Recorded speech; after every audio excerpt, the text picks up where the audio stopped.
بسم اللہ الرحمن الرحیم۔ السلام علیکم ورحمۃ اللہ وبرکاتہ۔ محترم ناظرین، تسی میرا یوٹیوب چینل قاصر ٹی وی ویکھ رہے ہو اور میں ہاں تھوڑا میزبان محمد مبین قاصر۔ امید کرنا کہ سب خیر و عافیت دے نال ہوو گے، اور میری دعا ہے کہ اللہ تبارک و تعالی ہمیشہ تھانوں شاد و آباد رکھے۔ محترم ناظرین، بہت ہی پیارا، بہت ہی سبق آموز واقعہ حضرت مالک بن دینار رحمۃ اللہ علیہ دا بہت خوبصورت واقعہ پیش خدمت ہے۔ اللہ تبارک و تعالی سانو سن کے اس تے عمل دی توفیق عطا فرمائے۔ حضرت مالک بن دینار رحمۃ اللہ علیہ نے ایک مکان کرائے تے لیا، تو آپ دا جو پہلے ہمسایا ہا وہ یہودی ہا۔ اس یہودی نے جدو پتہ لگا کہ آون والا جو بندہ ہے وہ مسلمان ہے اور مسلمانہ دا پیشوا ہے، تو اس نے حضرت مالک بن دینار رحمۃ اللہ علیہ نو ستاون دا منصوبہ بنایا۔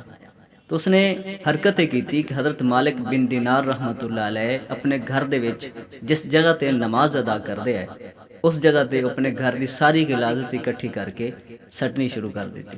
تو حضرت مالک بن دینار رحمۃ اللہ علیہ اس جگہ نو صاف کر دے اور آپ اپنی عبادت دے وچ مصروف ہو جاندے۔ کافی عرصے تک یہ سلسلہ اسی طرح چلتا رہا۔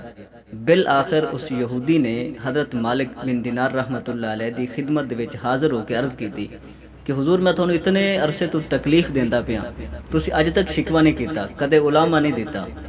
حضرت مالک بن دینار رحمۃ اللہ علیہ خاموش ہو گئے۔ تو آکھن لگا کہ کیا میری اس حرکت تے تانوں غصہ نہیں آندا؟ حضرت مالک بن دینار رحمۃ اللہ علیہ نے فرمایا کہ مینوں غصہ نہیں آندا، بلکہ میں ایک جھاڑو اور ٹوکری رکھی ہوئی ہے، جڑی تو غلاظت، نجاست، گند وغیرہ سٹنا ہے، میں اس جگہ نو صاف کر لینا اور اپنی عبادت دے وچ مصروف ہو جانا۔ حضور تھانوں غصہ کیوں نہیں آندا؟ تو فرمایا کہ غصہ اس واسطے نہیں آندا کہ قرآن مجید دے وچ اللہ تبارک و تعالیٰ دا ارشاد ہے، جڑے لوگ غصہ نہیں کردے، لوگوں نو معاف کر دیندے وہ بہت اچھے لوگ ہیں۔ تو یہودی آکھن لگا کہ حضور واقعی قرآن دی تعلیم یہ ہے؟ تو فرمایا کہ ہاں، یہ قرآن دا فرمان ہے۔ تو یہودی آکھن لگا کہ پھر حضور مینوں کلمہ پڑھاؤ۔ جڑا مذہب اتنا سچا ہے، جس دے منن والے اتنے لوگ پاکیزہ اور ستھرے ہیں، وہ مذہب کدے جھوٹا نہیں ہو سکتا۔ تو یہودی کلمہ پڑھ کے مشرف با اسلام ہو گیا۔ تو اللہ تعالیٰ دے نیک بندیاں دی عادت ہوندی ہے کہ وہ تکلیف پہنچن دے باوجود بھی صبر کر دیں، تکلیف دے باوجود بھی وہ کسی نو تکلیف نہیں دیندے، برائی دے بدلہ برائی نال نہیں دیندے بلکہ اچھائی نال دیندے۔ تو اس دا نتیجہ یہ نکلدا ہے کہ ایک دن وہ بندہ بھی اچھائی دے رستے تے آ جاندا ہے۔ اور یہ بھی معلوم ہویا کہ اسلام کوئی تلوار دے زور تے نہیں پھیلا، بلکہ اخلاق حسنہ دے نال، اچھی گفتگو دے نال، عمدہ طریقے دے نال، میل ملاپ دے نال، اچھے کردار دے نال، اچھے حسن سلوک دے نال اسلام پھیلا ہے، اور انشاءاللہ انہاں چیزاں نال ہی اسلام پھیلنا ہے۔ لیکن بدقسمتی دے نال یہ ساری چیزاں اج ساڈے کول بہت دور ہوندی جا رہی ہیں۔ ساڈے اخلاقات جس گراوٹ دا شکار ہیں، اسی بخوبی اس تو واقف ہیں۔ اللہ تبارک و تعالیٰ سانو اپنے اعمال دی درستگی دی توفیق نصیب فرمائے اور سانو صراط مستقیم تے چلن دی توفیق عطا فرمائے۔